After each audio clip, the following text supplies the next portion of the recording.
This message is brought to you by Apple Card. Apply for Apple Card today and start earning up to 3% daily cash back on everyday purchases. And that daily cash can even grow automatically when you open a high-yield savings account through Apple Card. What are you waiting for? Visit apple.co/card calculator today to see how much daily cash you can earn. Subject to credit approval. Savings available to Apple Card owners, subject to eligibility. Savings and Apple Card by Goldman Sachs Bank USA. Member FDIC. Terms and more at applecard.com.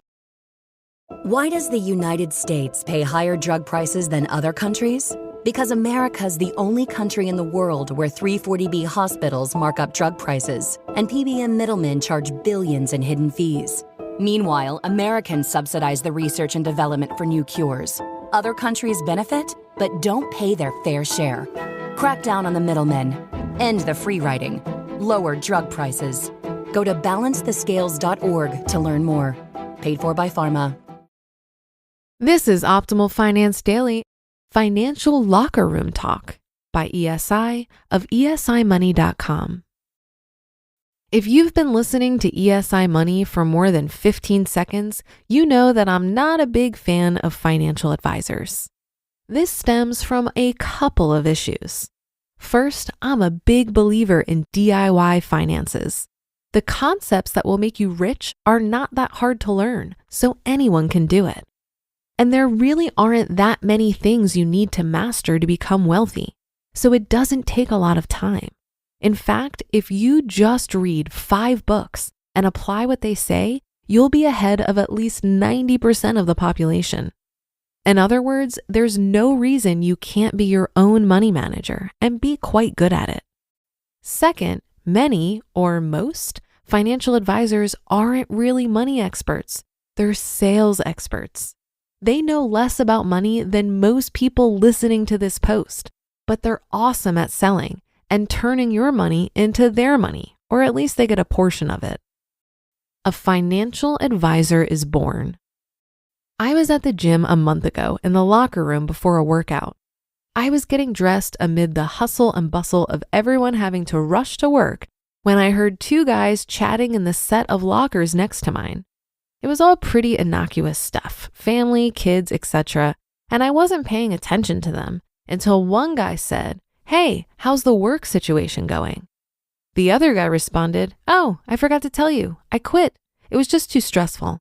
I've actually entered an entirely new field. I'm a financial advisor." I was immediately very interested in this conversation. Lucky for me, the first guy bit on the information and said, "Really? I didn't know you had a background in finance." I could have almost predicted the response. The second guy said, "I don't. You don't really need to know much about money going in. The company teaches you all you need to know."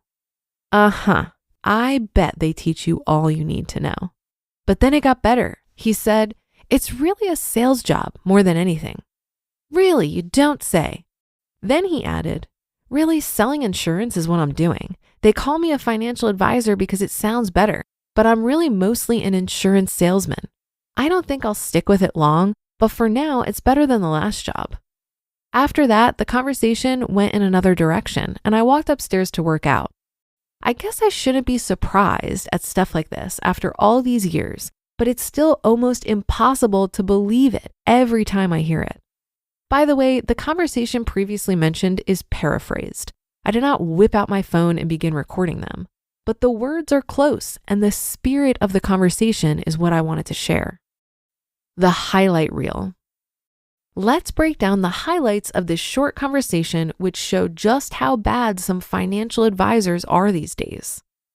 Number 1, I didn't know you had a background in finance. I don't. This is one of the major points I make here regularly. Many financial advisors know very little about actually managing money. So what are they actually advising on? More on that in a minute. Number 2, the company teaches you all you need to know. Of course they do. I'd love to know how much time they devote to teaching about money and how much time they devote to teaching sales techniques. My bet is that the latter gets way more time. Number 3, it's really a sales job more than anything. Truer words were never spoken.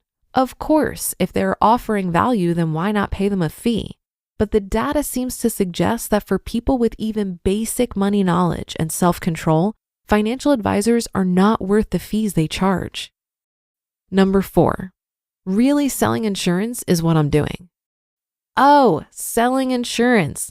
This is one notch up from selling used cars, in my opinion.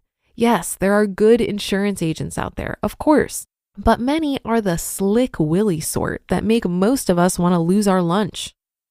Number 5, they call me a financial advisor because it sounds better. Marketing is at the heart of the financial services industry. I was a marketing executive for 28 years, and I can see what they're doing. It's smart marketing. Who would you be more likely to buy from, a financial advisor or an insurance salesman? And number 6, I don't think I'll stick with it long.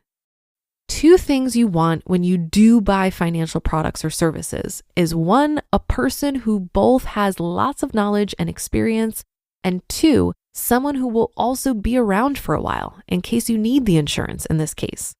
But this guy was going to pop in, sell people some insurance, and be long gone if and when they needed him.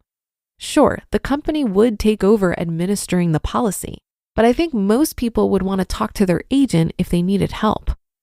All I can say is, ugh. It's another brick in the wall.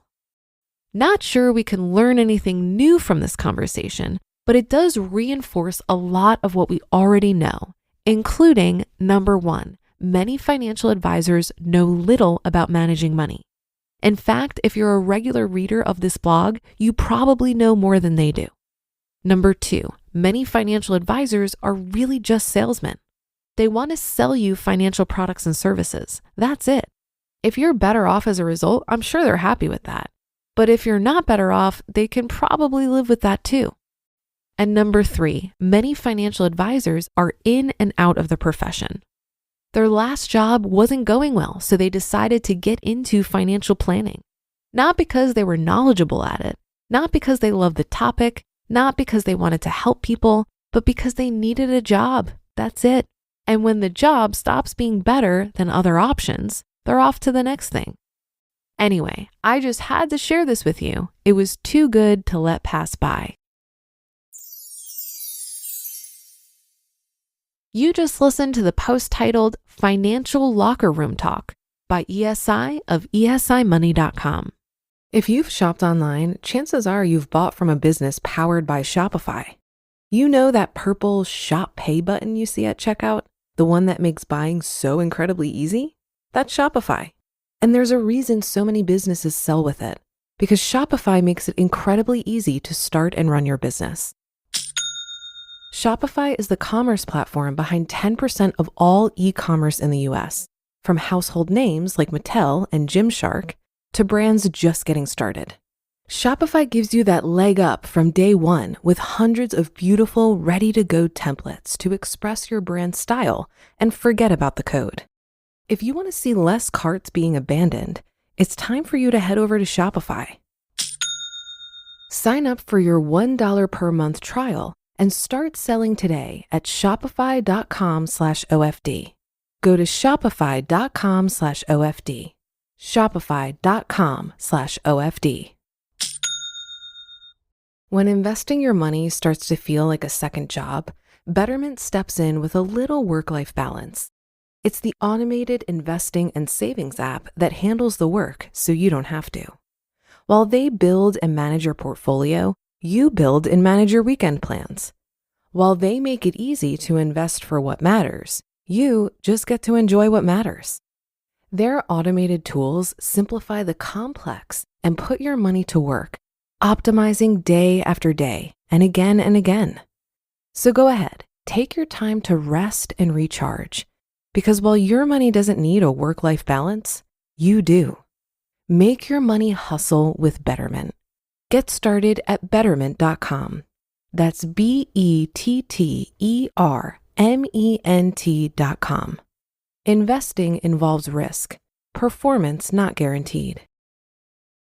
It's clear to me that by the time you know enough about money to be in the position to properly select a financial advisor, you'll know enough to not need one. While many of us feel insecure about managing our money ourselves, the cost of working with a financial advisor is simply too high and erodes the wealth we can build over the long term. I saw a great visual recently that helped demonstrate the effect of assets under management fees, or AUM fees, on a portfolio that I'll describe for you here. Imagine an initial investment of $6,000 with yearly contributions of $6,000 for 30 years and an average 8% yearly return. The gross value of this portfolio over 30 years would be $794,451. Now, if you were investing in a total market low-fee index fund like VTSAX, you'd be paying 0.04% in fees, which would be $6,302 or 0.8% of your portfolio. However, most AUM fees to work with an advisor range from 1 to 2%. At 1%, 17.9% or $142,339 would be in your advisor's pocket. And at a 2% AUM fee, it would be a staggering 32% or $257,180 of your money gone to pay for the advisor. Now, many advisors would claim that this fee is justified because their services can help you beat the market. But we've seen time and time again that 80 to 90% of actively managed portfolios don't beat the market over the long term. Now, I do think there are certain circumstances when working with an advisor makes sense. For example, if you're nearing retirement, shifting your asset allocation, or devising a drawdown strategy. But these are scenarios where you could work with a flat fee advisor and just pay them for their time rather than have them manage your investments. That should do it for another edition of Optimal Finance Daily. Have a great rest of your day, and I'll be back here tomorrow where your optimal life awaits.